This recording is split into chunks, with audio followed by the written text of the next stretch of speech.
কথায় আছে, মানুষ দাঁত থাকতে দাঁতের মর্ম বোঝে না। বাংলাদেশের অবস্থাও আজ ঠিক সেই রকমই।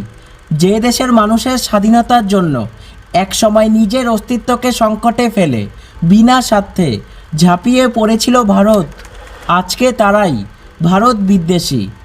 আজও যে দেশের মানুষ ভারতের চাল ডাল চিনি আলু পেঁয়াজ লঙ্কা না পেলে হাহাকার করবে, ভারতের তুলা না পেলে যে দেশের পোশাক শিল্প ঝুঁকে পড়বে, আজকে তারাই ভারতকে বয়কট করার কথা বলে। করোনার সময় ভারতের ভ্যাকসিন না পেলে যে দেশের অসংখ্য মানুষের প্রাণহানি হতো, আজকে তারাই ভারতকে গালি দিচ্ছে। অথচ ভারতকে দেখুন, প্রতিবেশী দেশের সংকটে ভারত সবসময় সব রকমের সুযোগ সুবিধা দিয়েই বাংলাদেশকে সাহায্য করেছে। দেখো, আমরা যেহেতু বাঙালি এবং আমাদের প্রতিবেশী দেশের মানুষের ভাষাও যখন বাংলা, আমাদের পূর্বপুরুষের আদি বাসস্থানও যখন বাংলাদেশ, কাজেই বাংলাদেশের প্রতি আমাদের কম বেশি আলাদা একটা টান থাকবে, সেটাই স্বাভাবিক। তবে বাংলাদেশ যখন 1971-এর মুক্তিযুদ্ধে ভারতের সাহায্যের ইতিহাস ভুলে গিয়ে ভারতকে গালাগালি করে, ভারতের উত্তর পূর্ব রাজ্যগুলিতে ঝামেলা বাঁধানোর জন্য উস্কানি দেয়, ভারতকে বয়কট করার কথা বলে, তখন কোথাও না কোথাও বাংলাদেশের প্রতি আমাদের যে ভালোবাসা ভালো লাগা ছিল, আলাদা একটা টান ছিল, সেখানে ভাটা পড়ে যায়। ডোনাল্ড ট্রাম্পকে আপনি পছন্দ করুন বা না করুন, তবে একটা কথা অবশ্যই আপনাকে মানতে হবে যে যখন আমেরিকার স্বার্থ নিয়ে কথা আসে, তখন তিনি খুব কড়াভাবে তার পক্ষে অবস্থান নেন। তিনি মেক্সিকো এবং কানাডার সমস্ত পণ্যের ওপর 25% কর ধার্য করেন এবং তিনি এই দুই দেশকে কড়াভাবে জানিয়ে দেন যে মেক্সিকো যদি ড্রাগ সাপ্লাই বন্ধ না করে, কানাডা যদি ইললিগাল মাইগ্রেশনের বিরুদ্ধে অ্যাকশন না নেয়, তাহলে ট্যাক্সের পরিমাণ আরও বাড়বে। মানে এখানে ডোনাল্ড ট্রাম্প ডিরেক্টলি অ্যাটেক সেখানে করেছে যেখানে ওই দুই দেশের ইকোনমি ভয়ানকভাবে ডাউন হতে পারে। আর কোথাও না কোথাও আমাদেরও বাংলাদেশের সাথে এই সেম পদক্ষেপ নেওয়া দরকার।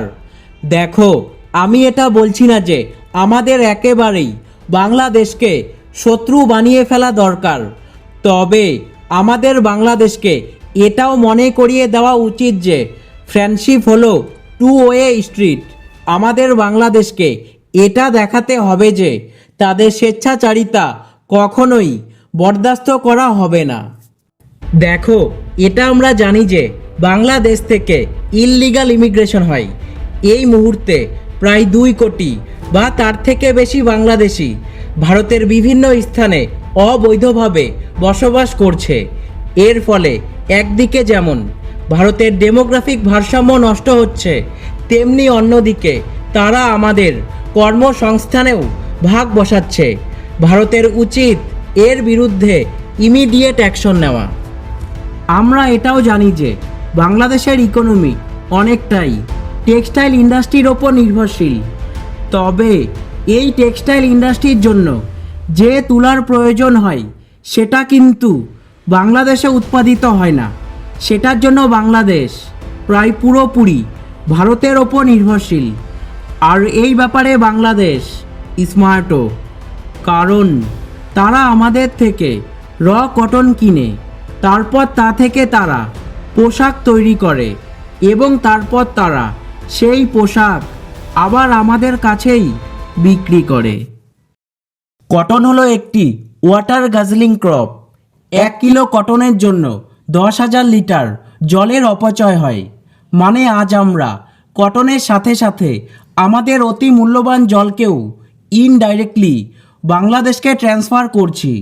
আর এখানেই পরিবর্তন দরকার। তাই এবার থেকে আপনি যখনই কেনাকাটা করবেন, তখন দেখুন যে ওই প্রোডাক্টটা কোথায় তৈরি হয়েছে। জামা কাপড় কেনার সময় কিছু পয়সা বাঁচানোর জন্য মেড ইন বাংলাদেশ প্রোডাক্ট নির্বাচন করবেন না, বরং তার পরিবর্তে মেড ইন ইন্ডিয়া প্রোডাক্টকে উৎসাহ দেন। এর ফলে ঘরের টাকা যেমন ঘরেই থাকবে, তেমনি কিছুটা হলেও এর প্রভাব বাংলাদেশের ইকোনমির ওপরেও পড়বে।